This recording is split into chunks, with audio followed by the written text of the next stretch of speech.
tal? Bienvenidos a la clase 17 del curso, en el cual vamos a estar hablando de la unidad 12 de nuestro programa, que corresponde a el tejido nervioso, donde ya empezamos a ver los sistemas de regulación del cuerpo humano. Y decimos que este tejido nervioso es un sistema de regulación, ya que permite controlar o mantener las condiciones que se llaman controladas de nuestro organismo a través de la respuesta mediante potenciales de acción, es decir, mediante esos potenciales de acción controla músculos, glándulas u otras neuronas, de manera tal que mantiene el funcionamiento de todas las estructuras de nuestro cuerpo, en coordinación con el sistema endocrino. ¿Sí? Estos son los dos sistemas que controlan o regulan el funcionamiento del cuerpo humano. El sistema endocrino, que responde liberando hormonas, y el sistema nervioso, que responde a través de potenciales de acción, los cuales va a estimular o la secreción de hormonas en el sistema nervioso o la transmisión de un impulso nervioso a otras neuronas y por consiguiente llega al músculo. ¿Sí? Y de esta manera mantiene controlado las distintas variables del cuerpo humano y mantiene la homeostasis.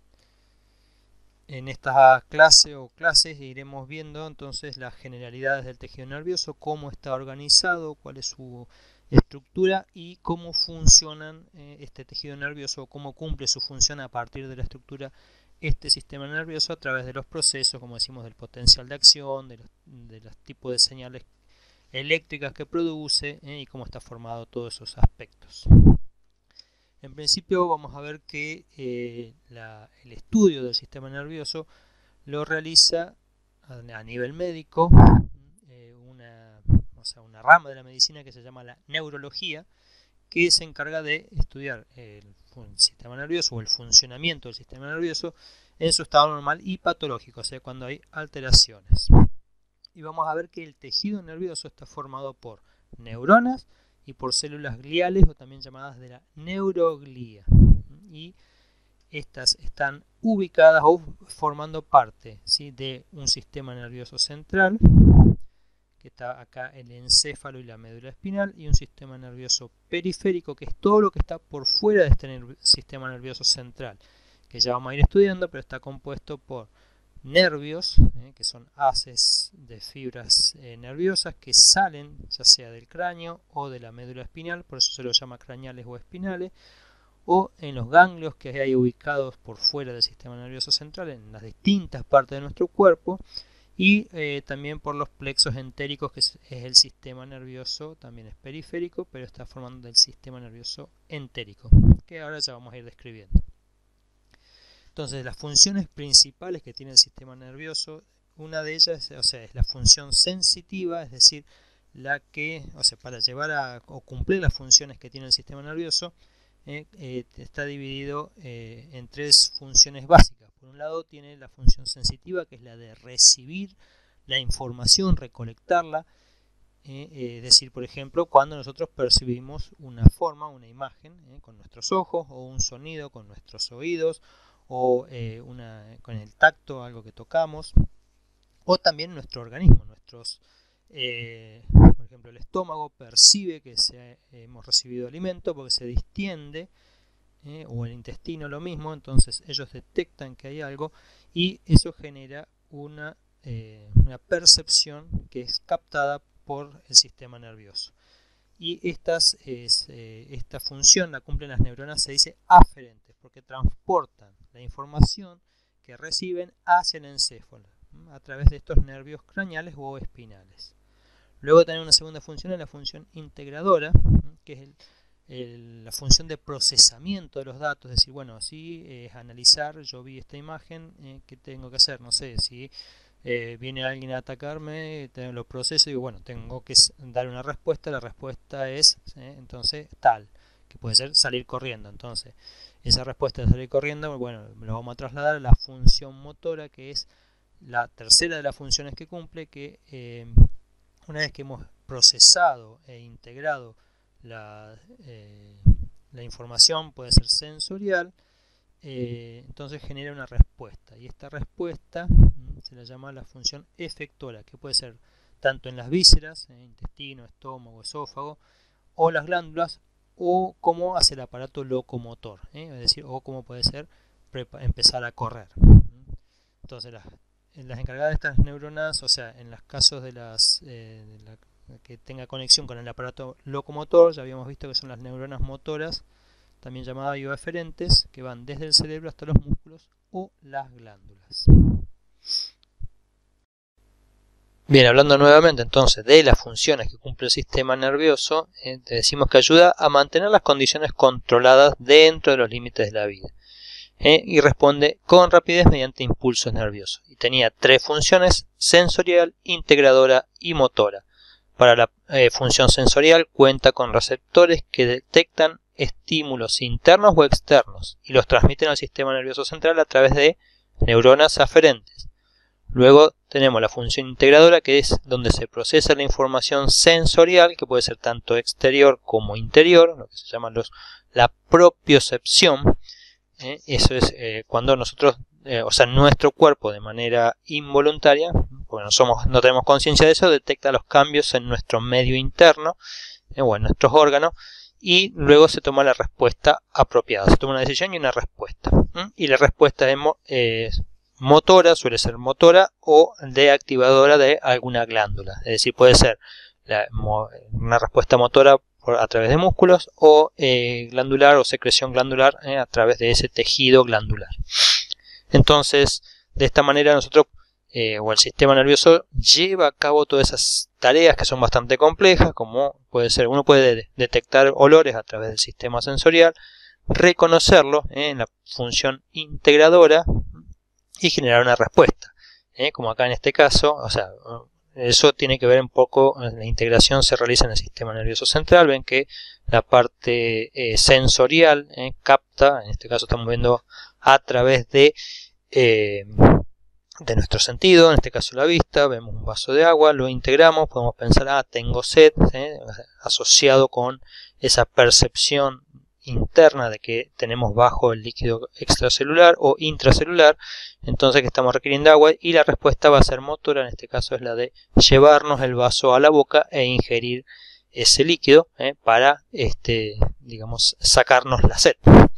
Entonces también, o sea, en esa función integradora es una función muy compleja, por ejemplo, porque nos permite, cuando uno reconoce un olor, está participando la memoria, o cuando tenemos que una situación nos recuerda un evento pasado, también está participando la memoria, es decir, una zona del cerebro que se activa en función de lo que estamos recordando. O sea, hay una función integradora y además ese aprendizaje que hemos realizado nos permite saber que tenemos que cumplir una función. Llevado a este ejemplo, nosotros sabemos que si tenemos sensación de sed, lo que tenemos que hacer es tomar este vaso de agua. Entonces esa integración nos lleva a una respuesta motora, que en este caso, como decimos, va a ser una respuesta de tipo muscular, motriz.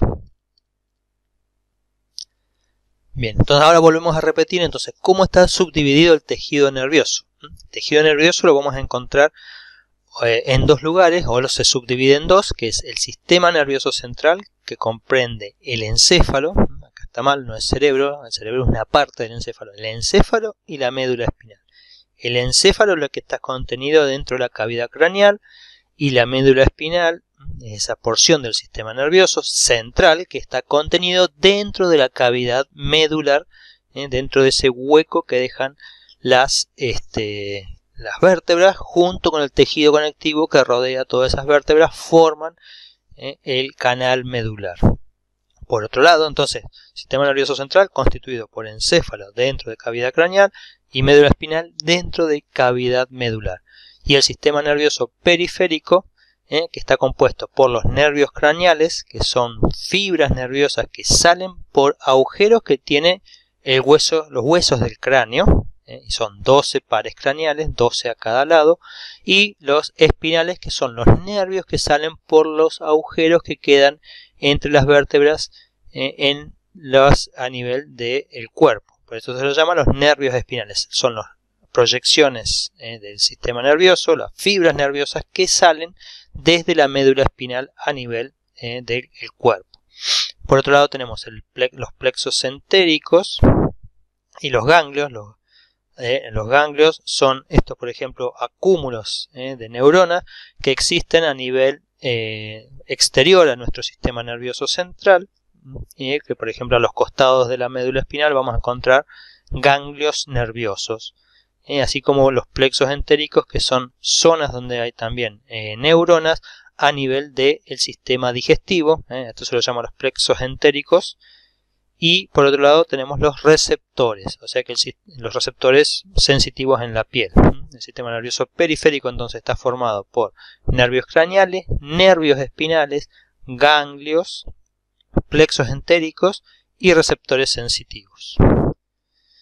Entonces vale aclarar que bueno, estos nervios espinales son las proyecciones neuronales que se extienden a lo largo del cuerpo y van a inervar, es decir, van a controlar ya sea un músculo o una glándula, controlar la función de ese músculo, darle la orden al músculo para que se contraiga o para que se relaje, así como de darle una orden a alguna glándula para que libere una determinada hormona.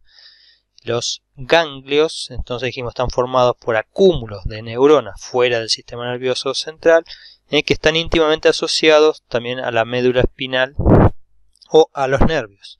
En cambio, los plexos entéricos también son partes de cuerpos neuronales que con sus proyecciones que están ubicados en las paredes del intestino delgado, o sea, de todo el sistema digestivo, y que ayudan a controlar su función. Así como los receptores sensitivos, también hay receptores en la piel o en algunos órganos que permiten también conocer cuál es el estado, qué está pasando en esos órganos o qué está pasando a nivel de nuestra piel, o también en los receptores que puedan haber en la vista, en el olfato, en el gusto, etc. Entonces, acá tenemos las distintas composiciones. ¿Y cómo se divide? Entonces decimos, el sistema nervioso se divide en sistema nervioso central y sistema nervioso periférico. Y el central lo dividimos en un encéfalo y en una médula espinal. El encéfalo a su vez está compuesto por el cerebro, el cerebelo y el tronco cerebral, que ya vamos a ir desarrollando en las próximas clases, y la médula espinal aparte. Por otro lado, el sistema nervioso periférico lo podemos dividir en dos o en tres. En dos a nivel funcional, ya que se lo divide en somático, que está compuesto por los 12 pares craneales y los 31 pares raquídeos, es decir, los nervios craneales y los nervios raquídeos, que son 12, o sea, 12 que emergen desde los distintos huecos que tiene el cráneo, y 31 que salen por los huecos que deja la médula espinal. Por eso se lo llama raquídeo. Y después tenemos el sistema nervioso autónomo. Este es un sistema somático, es un sistema que nosotros podemos controlar con la voluntad, digamos, porque participa en los movimientos de los músculos esqueléticos. En cambio, el sistema nervioso periférico autónomo nosotros no lo controlamos, es un sistema de control interno de nuestros órganos, y se divide en sistema nervioso simpático, parasimpático y entérico. Entonces, son sistemas que controlan el funcionamiento de los órganos. Por ejemplo, uno acelera la velocidad de los latidos cardíacos y otro los frena, en este caso el simpático parasimpático. ¿Sí? En general el simpático es el que más participa en el tema de acelerar los ritmos de la respiración, del cardíaco, pero no siempre es totalmente así, ya lo vamos a ver en algunos casos, y el parasimpático es más como el que frena todos esos aspectos. Y en cambio el sistema nervioso entérico, esta división es bastante nueva, podemos decir. Antes se lo consideraba como parte del sistema nervioso autónomo, o sea, entre el simpático y parasimpático, pero hoy por hoy ya se ha visto que tiene una clasificación, una jerarquía independiente de estos dos, si bien es autónomo, pero es el que también se lo llama el cerebro visceral, es el cerebro que controla cómo se está produciendo la digestión en nuestros intestinos, o sea, por ejemplo, la secreción de ácido clorhídrico en el estómago, de enzimas digestivas a nivel de intestino delgado y así sucesivamente.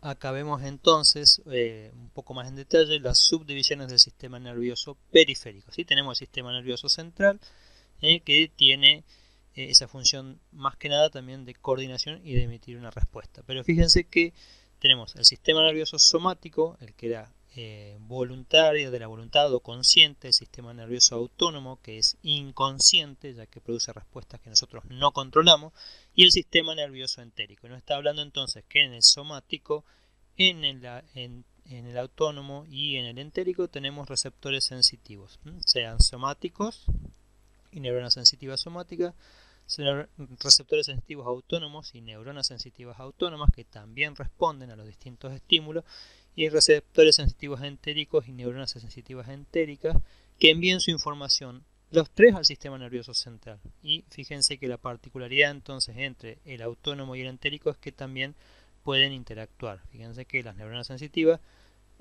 van a ir al sistema nervioso central, pero también envían su información a las neuronas motoras entéricas, en los plexos entéricos, y estas actúan sobre el músculo liso, las glándulas y las células endócrinas del tubo digestivo. Es decir, generan o motilidad del tubo digestivo, como les decía, una secreción endocrina, porque hay una comunicación endocrina muy rica en el sistema nervioso entérico. Es decir, cuando se activan las neuronas motoras, generan la secreción de hormonas que pueden producir la formación de moco para proteger el sistema, las células del epitelio, o para también activar los músculos del sistema del tubo digestivo para movilizar los alimentos a través del tubo digestivo.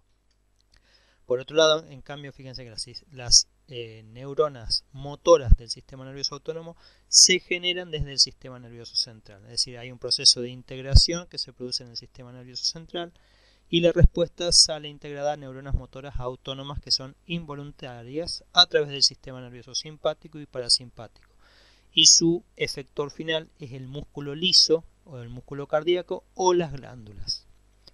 E incluso también veamos que las neuronas motoras pueden actuar sobre las neuronas motoras entéricas y modificar también este sistema nervioso. Es decir, hay una interrelación o un entrecruzamiento de información entre el sistema nervioso autónomo y el sistema nervioso entérico. Por otro lado, las respuestas motoras, efectoras del sistema nervioso somático siempre son sobre músculo esquelético. O sea, que esto actúa sobre músculo esquelético, este músculo liso, cardíaco o glándulas, y este sobre músculo liso, glándulas y células endocrinas del tubo digestivo. Entonces son las principales divisiones de ambos sistemas nerviosos, central y periférico, con sus complejidades, y son también conceptos básicos que tenemos que incorporar y que saber perfectamente o sea, cómo está dividido, para seguir construyendo todos los conocimientos que vamos a ir viendo ahora a partir de esta información sobre cómo está formado el tejido nervioso y comprender cómo funciona. Entonces vamos a ver ahora las generalidades del tejido nervioso. Bueno, lo primero que tenemos que saber del tejido nervioso es que vamos a encontrar dos tipos de células. Las neuronas, que ya todos conocemos, y las neuroglía. Al menos digo conocemos porque hemos escuchado hablar. Pero tenemos neuronas y neuroglía. Estos son los dos componentes principales del tejido nervioso. Estamos hablando del tejido. Acuérdense que existen 4 tipos de tejidos y uno de ellos era el tejido nervioso. Bueno, cuando decimos el tejido nervioso, estamos hablando de esa composición de ese tejido que tiene neuronas y neuroglías. Y estas células, los dos tipos, que a su vez se subdividen, hay distintas formas y hay distintas formas de combinarse, depende de la región del sistema nervioso, ya sea el sistema nervioso central, en el cerebro, en el cerebelo o en la médula espinal, se combinan de una determinada forma, por fuera también en otro tipo de forma. Y lo mismo pasa con las células de la neuroglía o de la glía.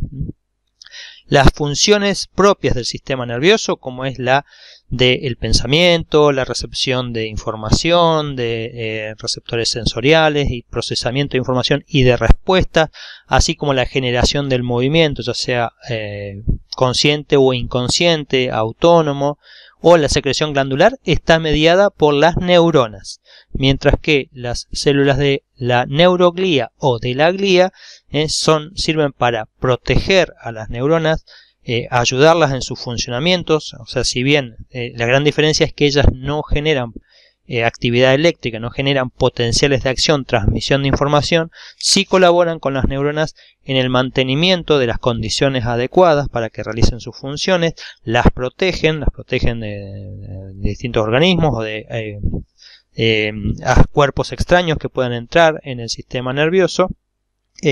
Las de la neuroglía o de la glía son mucho más numerosas, pueden estar hasta 15 o 20 o 25 veces más en mayor cantidad con respecto a las neuronas.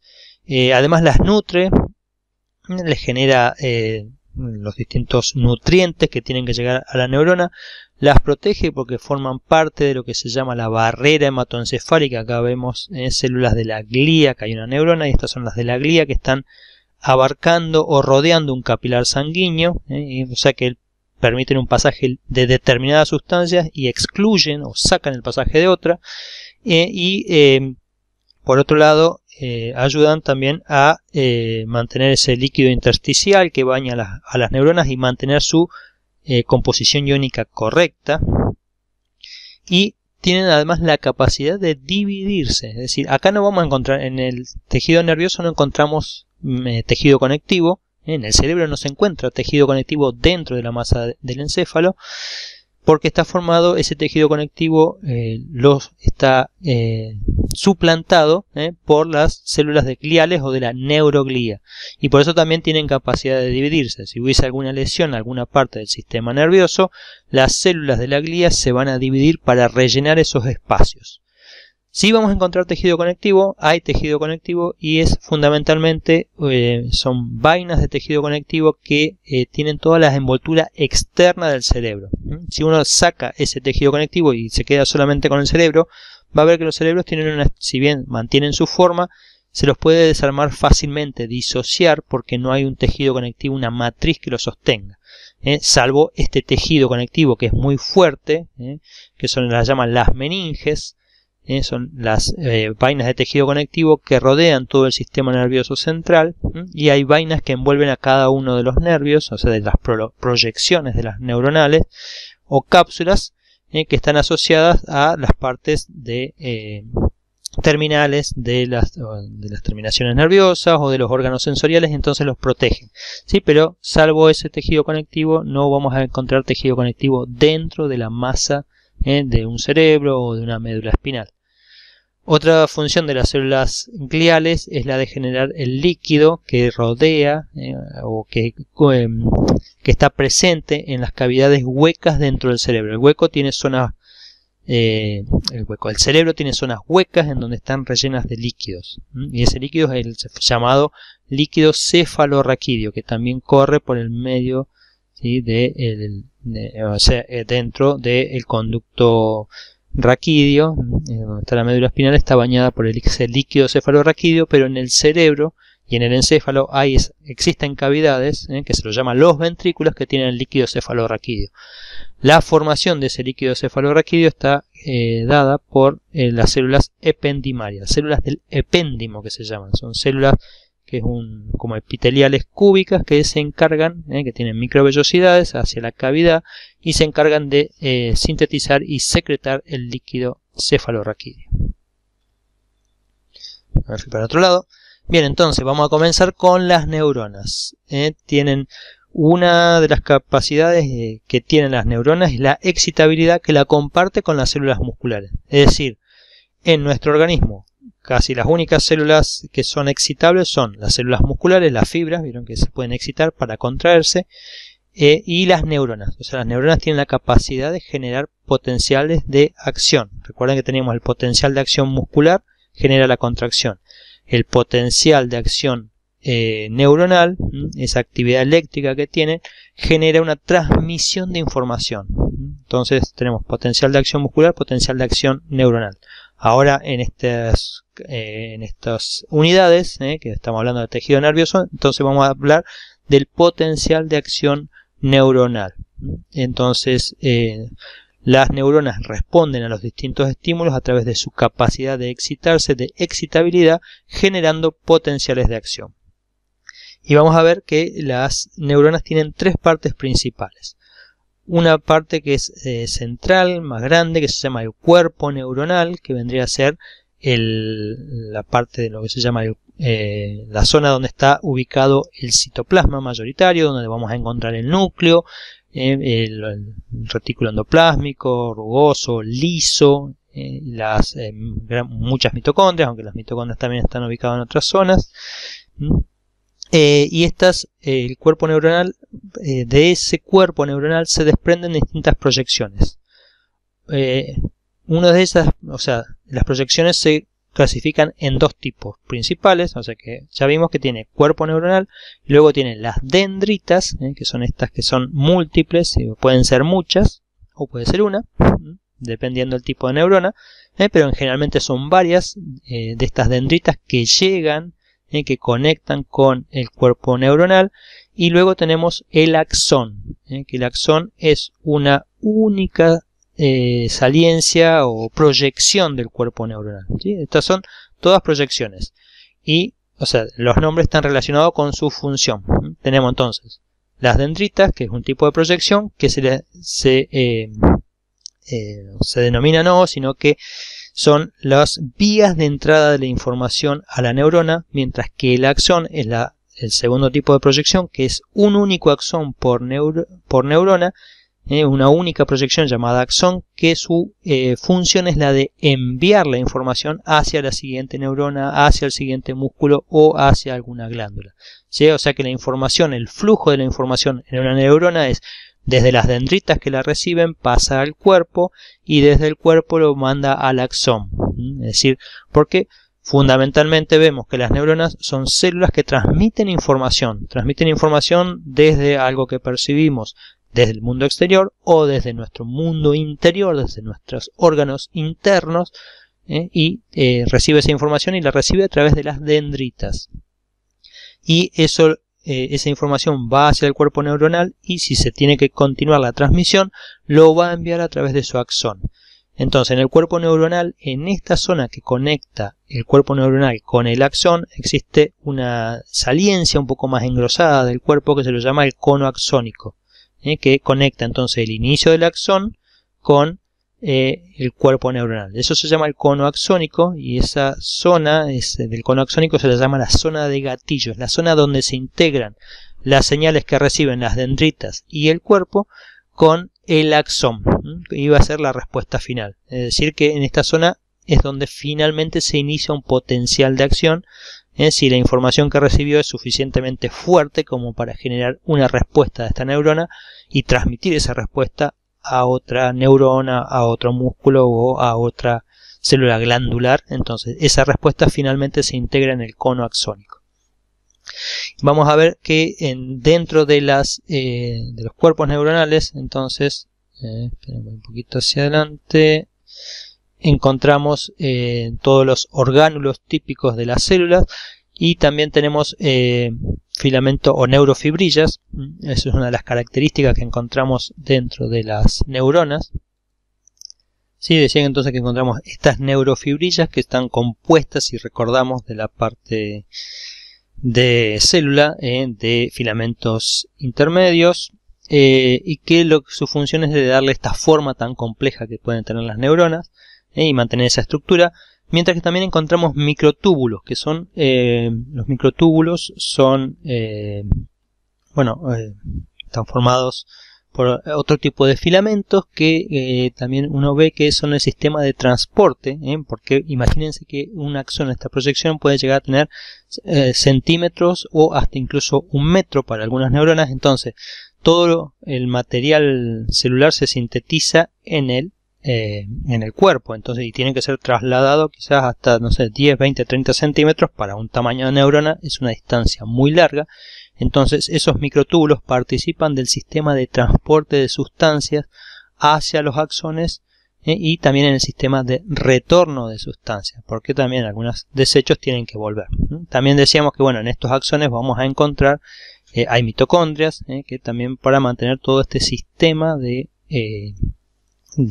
energético que requiere, porque las neuronas utilizan mucho ATP para mantener sus concentraciones iónicas estables, sobre todo cuando se están utilizando mucho, porque hay la generación de un potencial de acción implica el movimiento de cargas y para reponer esas cargas se necesita energía. Entonces en ese proceso es uno de los procesos que más energía consume en el cuerpo, después también del proceso de los músculos, ¿no? De lo que se gasta energía en el músculo. Entonces, bueno, para todos esos transportes de sustancias se necesita, que requiere el axón y las dendritas. Bueno, tenemos los sistemas de transporte mediados por microtúbulos.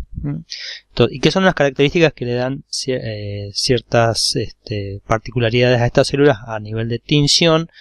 Que se los vamos a ver con el cuerpo con un determinada color, con respecto quizás a los axones que están cubiertos por lo que vemos acá, las células de Schwann, que le dan un aspecto más blanquecino. Decíamos entonces que las dendritas son múltiples dendritas y pueden ingresar muchas a un cuerpo neuronal, o haber una única dendrita que después se ramifica muchas veces en una neurona, o estar incluso carente de dendritas, ¿sí? Lo más común que encontramos es este tipo de neuronas en las cuales hay múltiples dendritas que ingresan al cuerpo neuronal. Pero siempre vamos a encontrar un único axón, una única proyección, y su función, como decíamos, la del axón, es la de propagar el impulso nervioso. A veces puede ocurrir que el axón tenga una colateral axónica, una división, una ramificación de este único axón. No a cada nivel, siempre sale uno, pero luego se puede ramificar. Y esas ramificaciones siempre ocurren a 90 grados, y esta saliencia se la llama el colateral axónico. Luego este axón sigue viaje hasta llegar a un punto donde se ramifica. En esta zona se le llama el axón terminal o el telodendro, ¿sí? Porque tiene forma de árbol, terminación en forma de ramas de árbol. Saben que acá tenemos el axón terminal, y después estos puntos, cada una de estas terminaciones puede terminar en una forma ensanchada, que como ya habíamos visto para las fibras nerviosas se lo llama el bulbo terminal sináptico o el botón sináptico. Estos son los puntos donde el axón contacta con la célula efectora, y la célula efectora, o sea, esta varicosidad, este ensanchamiento, se lo llama el botón o bulbo terminal sináptico. Y dentro de estos bulbos sinápticos vamos a encontrar que hay un montón de vesículas, que en esas vesículas son las vesículas sinápticas, y esas vesículas son las que liberan el neurotransmisor. O sea, esas vesículas están cargadas con el neurotransmisor, y cuando llega el impulso nervioso, el potencial de acción a esta terminal, produce una depolarización, y esa depolarización genera la exocitosis, la salida por exocitosis de las vesículas sinápticas, liberando sus neurotransmisores para transmitir la información hacia la siguiente neurona o hacia la siguiente célula efectora, que como ya vimos no siempre es una neurona, puede ser una célula muscular o puede ser una célula glandular. Acá dice el terminal sináptico. Entonces la sinapsis es el punto de contacto entre una neurona y su célula efectora. Entonces esa es la sinapsis. La sinapsis es la comunicación que va a haber entre neurona y célula efectora. El citoplasma que se continúa en el axón, que se lo llama axoplasma, contiene mitocondrias y los microtúbulos y neurofibrillas, ¿sí? Pero carece, por ejemplo, de lo que se llama del retículo endoplasmico rugoso, o de todo tipo de retículo endoplásmico. Por lo tanto no se pueden sintetizar proteínas acá. Piensan que toda esta membrana está formada por proteínas y fosfolípidos. Entonces toda esa síntesis ocurre en el cuerpo neuronal, y hay que transportar todas estas sustancias a través del axón para que la neurona siga siendo funcional. Recordemos también que la neurona es una célula que una vez que ya está madura no se puede dividir, directamente no se divide. O sea, si tiene alguna afección y se muere, no es reemplazada. En todo caso, el sistema nervioso tiene una baja capacidad de regenerarse, que se generen nuevas neuronas. Imagínense que una neurona nueva que nazca a su vez tiene que encontrar la misma conexión que a veces establece la otra, que por ahí puede ser 20, 30 o 50 centímetros más lejos que su ubicación del cuerpo neuronal. Entonces, por eso muchas veces la regeneración neuronal es bastante difícil. o del tejido nervioso. Bien, entonces hay dos formas de clasificar las neuronas, una es funcional y otra es estructural. Entonces vamos a ver que tienen gran diversidad de formas y de tamaños. Y en cuanto a funciones las podemos clasificar en neuronas sensitivas o aferentes. Aferente quiere decir que envía algo hacia el sistema nervioso central. Entonces, aferente es algo que entra al sistema nervioso central. La segunda clasificación es en motoras o eferentes, es las que salen del sistema nervioso central.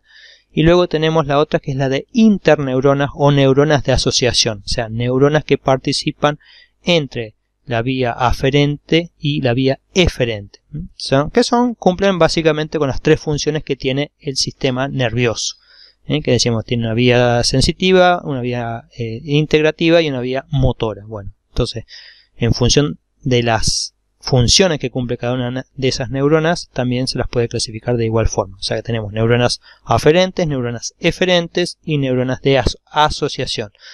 Las neuronas aferentes siempre estamos hablando de neuronas sensitivas, neuronas que llevan información desde la parte periférica de nuestro organismo hacia el sistema nervioso central, y las eferentes, las que salen del sistema nervioso central y llevan algún tipo de información hacia los órganos efectores, entonces se las llama eferente, y las de asociación están habitualmente comunicando una vía con la otra y permitiendo la asociación, como puede ser el recuerdo, interpretar el dato que estamos viendo o que está pasando.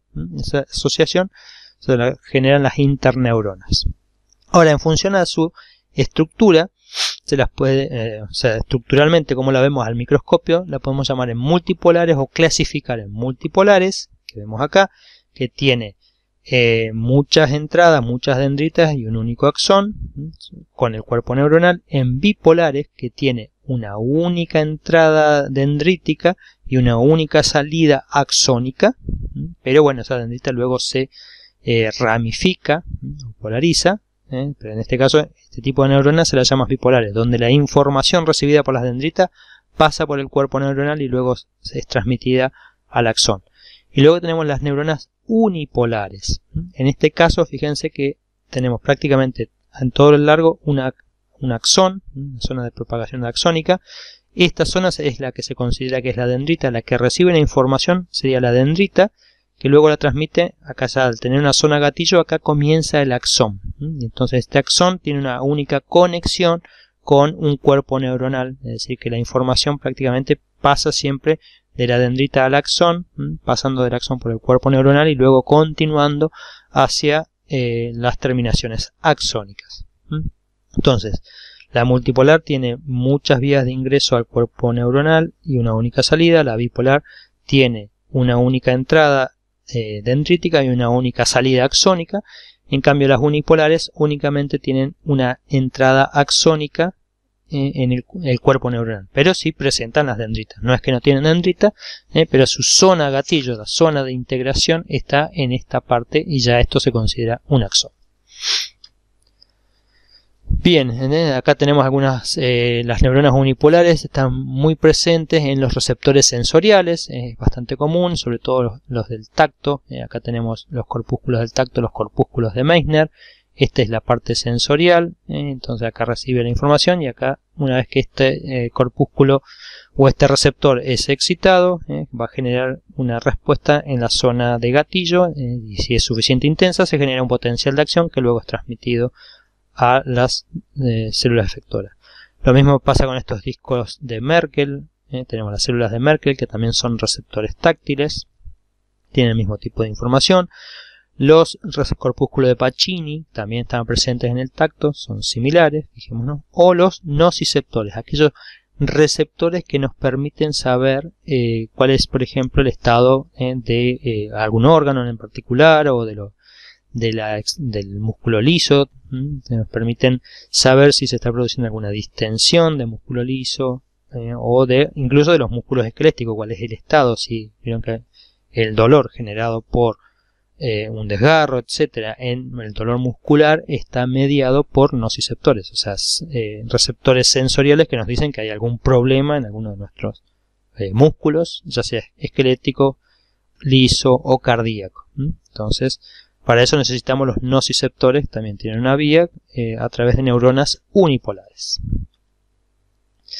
Bien, otra forma también a veces de describir a las neuronas está basado en la localización que tiene, la forma que tenga también la neurona, porque acá vemos una neurona piramidal, fíjense que el cuerpo tiene forma piramidal, o a veces también en función de quién fue el que originalmente las describió. En este caso, en este tipo de neuronas se la llama la célula de Purkinje, que está presente en el cerebelo.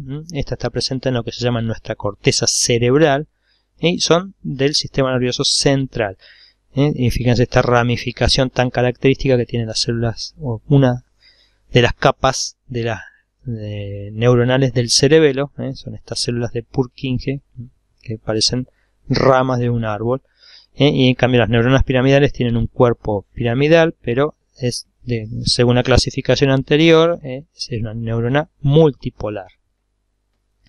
Y las de Purkinje, como ven, les parece ser una única rama. Esta sería una neurona bipolar si consideramos esta única rama de salida, pero que luego se divide rápidamente. Esta sería multipolar, esta sería bipolar. Entonces acá vemos muchas dendritas que ingresan, acá solo ingresan 2, y un único axón de salida que luego se ramifica en el telodendron o axón terminal.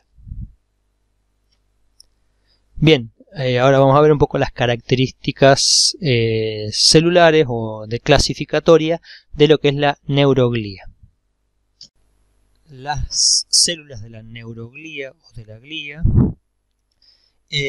son las células entonces que se encargan de sostener a las neuronas, nutrirlas y protegerlas. Y están formadas por células que no son excitables, no tienen la capacidad de excitabilidad de las neuronas, y en conjunto se las denomina la neuroglía. Son más chicas que las neuronas y habitualmente están en número de unas 5 a 10 veces en más cantidad que las neuronas. O sea que si pensamos que tenemos en un cerebro, se dice en promedio 100.000 millones de neuronas, tenemos entonces unas 500.000 a 1.000.000.000 de células de la glía en nuestro cerebro, lo cual es una cantidad impresionante.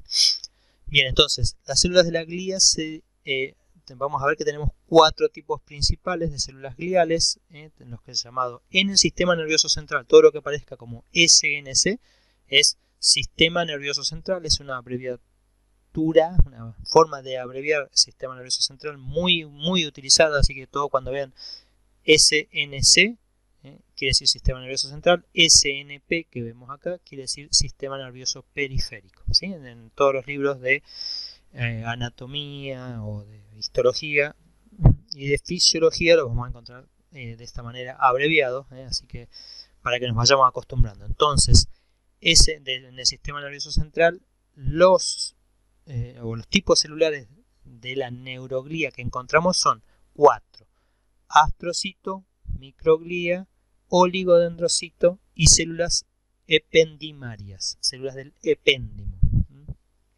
Como les decía, las células del epéndimo son las que forman parte de las paredes o del epitelio que recubre todas esas cavidades cerebrales, los ventrículos. Entonces esa su función es la de participar en la generación del líquido cefalorraquídeo. Y las otras células, ahora vamos a ir viendo cuáles son sus funciones principales. Pero como vemos acá, fíjense que esta célula, el astrocito que está en celeste, está pegado a algo en rojo que indica un capilar sanguíneo. Mientras que el oligodendrocito, como vemos acá, está unido a un axón, generando esto que serían las vainas de mielina, o sea que está relacionado con su función. Mientras que la microglía vemos que tiene estas extensiones y no está conectado a nada. Pero bueno, ¿qué podemos ir relacionando? Entonces, ¿cuáles son las distintas funciones al menos de estos dos? En el sistema nervioso periférico existen 2 tipos de las células celulares de la neuroglía. Entonces acordémonos, 4 en el sistema nervioso central, 2 en el sistema nervioso periférico, que son las células de Schwann y las células satélite. Fijémonos que las células de Schwann son estas que están acá presentes, que están generando una envoltura alrededor de los axones de las fibras nerviosas, y las células satélites son células que están alrededor de las neuronas que están ubicadas en los ganglios periféricos. En el sistema nervioso periférico, ¿sí? Allí donde hay acúmulo de cuerpos neuronales, de somas neuronales, se los llaman y se suelen agrupar, y esas zonas se los llama ganglios. Entonces los ganglios son acúmulos de neuronas, de cuerpos neuronales en la parte periférica de nuestro cuerpo, o sea que lo que está por fuera del sistema nervioso central. Cada una de esas neuronas del sistema nervioso central está rodeada por varias células satélites. Entonces las células satélites son estas células aplanadas que rodean los cuerpos neuronales en los ganglios periféricos. Acá vemos entonces la distribución en el cerebro de lo que vemos acá, los cuerpos neuronales. Estas son las neuronas en amarillo. Y donde hay cuerpos neuronales vamos a ver que tenemos astrocitos rodeando a las neuronas. Fíjense que hay dos tipos de astrocitos, los llamados astrocitos protoplasmáticos y los astrocitos fibrosos. Estos protoplasmáticos se caracterizan por tener mayor cantidad de proyecciones que los fibrosos, pero ambos fíjense que contactan el capilar sanguíneo. Acá también tenemos otro protoplasmático. El oligodendrocito, que está acá contactando, conecta o contacta a través de prolongaciones a las fibras, las proyecciones axónicas, o sea, el axón. Y acá tenemos las células de la microglía, que son más pequeñas, también alrededor de las neuronas, que tienen otra función. Y en este caso acá vemos por debajo las células del epéndimo, células ependimales, que están proyectándose sobre el ventrículo, sobre las cavidades dentro del cerebro. Bien, entonces comenzamos con los astrocitos. Representan aproximadamente un 20% de las células gliales en sistema nervioso central. Tienen formas estrelladas con muchas prolongaciones y se extienden como un neuropilo, envolviendo grupos de axones o cuerpos de neuronas vecinas. Algunos pueden terminar en estas terminaciones expandidas, contactando los capilares sanguíneos. Entonces forman una barrera entre la pared del capilar sanguíneo y lo que sería el tejido nervioso. Y algunas tienen proyecciones que forman lo que se llama la glía limitante, la que estamos acá, con las células de la pía madre. Ven acá. Entonces constituye como un límite con esta capa de tejido conectivo que envuelve y protege a todo el sistema nervioso. Y presentan, bueno, estos son los componentes, no es que sean tan importantes, pero bueno, también tienen que ver con su función. Entonces habíamos dicho que existen dos tipos de astrocitos, los fibrosos y los protoplasmáticos. Si bien esta no es la mejor descripción, su diferencia principal está dada por la forma que tienen, pero también por la localización. Vamos a ver que los fibrosos están ubicados preferentemente en lo que vamos a llamar la sustancia blanca, en las regiones del sistema nervioso central, en las que vamos a encontrar mayoritariamente las fibras, los axones. En esta zona donde hay axones exclusivamente, digamos que si dividimos acá, esta zona sería la sustancia blanca y esta zona donde están los cuerpos neuronales es la sustancia gris. Bueno, los astrocitos fibrosos están ubicados preferentemente en la zona de la sustancia blanca, mientras que los protoplasmáticos están ubicados en la zona donde hay sustancia gris del sistema nervioso. Entonces su función principal, si bien no se conoce en su totalidad, tienen la capacidad de dividirse aunque hayan alcanzado la madurez. Funcionan de soporte y de reparación frente a cuando hay lesiones del sistema nervioso central, y participan en lo que se llama la barrera hematocefálica, es decir, que es la barrera que hay entre de los nutrientes que llegan por la sangre, que pasan a través de los capilares sanguíneos.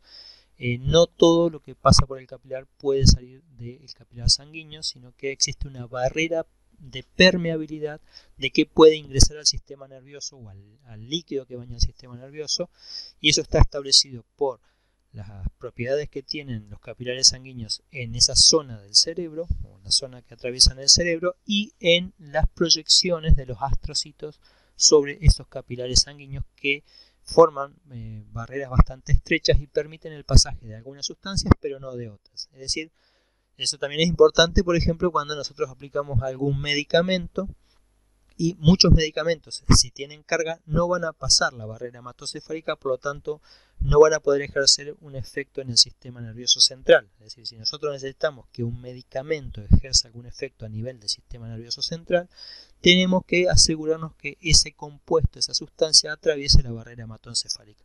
Si no lo hace, no va a ser para nada efectivo, o sea, es muy poco efectivo, ¿sí? Entonces, un medicamento que nosotros ingerimos, o una sustancia o un alimento, pasa lo mismo.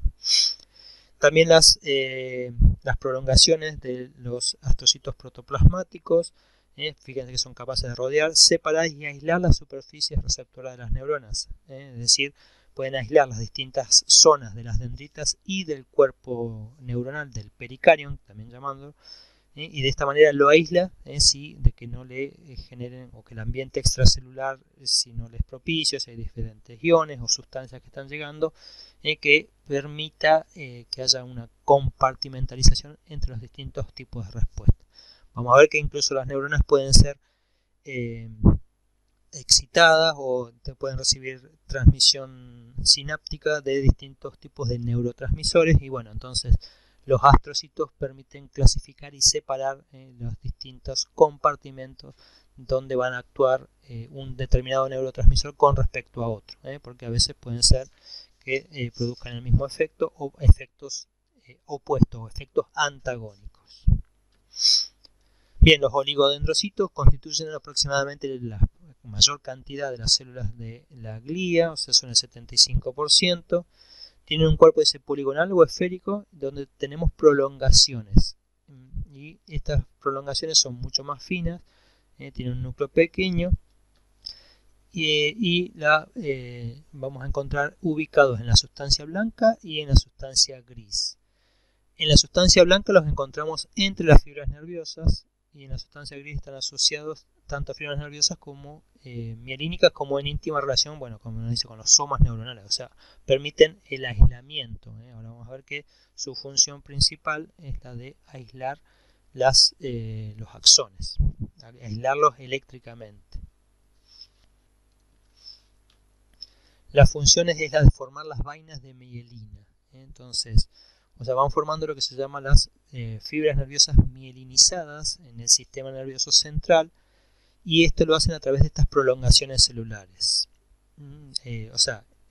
La célula en sí, tenemos alguna, esta célula, que sería el oligodendrocito, a través de sus proyecciones genera una envoltura que las va envolviendo como en forma de espiral, así va como distintas veces, o sea, donde pasa un axón, en una zona del axón lo agarra y lo empieza a envolver en varias capas o varias vueltas de la membrana del oligodendrocito alrededor del axón, generando entonces una zona que queda aislada del resto del líquido extracelular, del medio externo.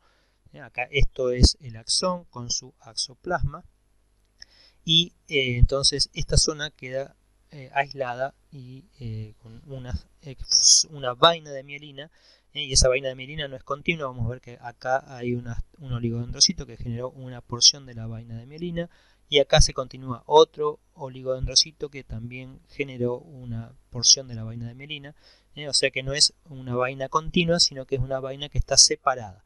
En estas zonas de separación o de unión entre una vaina y la otra, esto que queda desnuda sin mielina, se la llama el nodo de Ranvier.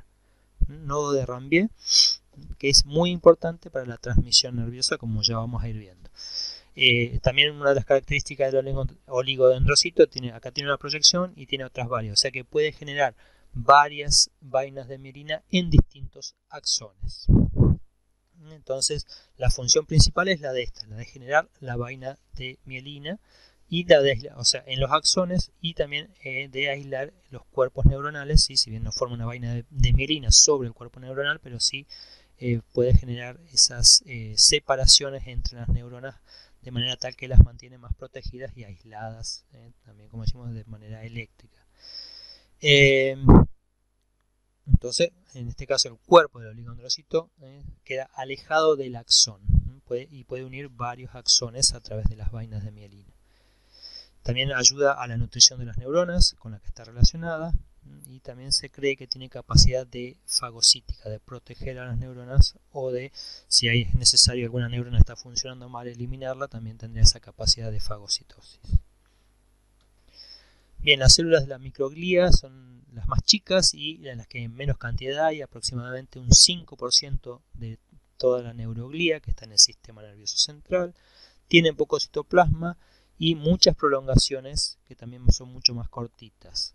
Entonces, y también, como dice acá, presenta esas espinas, ¿no? Tanto esas características que nos interesan, son células importantes saber que son células móviles, y que son las células que tienen la capacidad de ubicarse, bueno, tanto en la sustancia blanca como en la gris.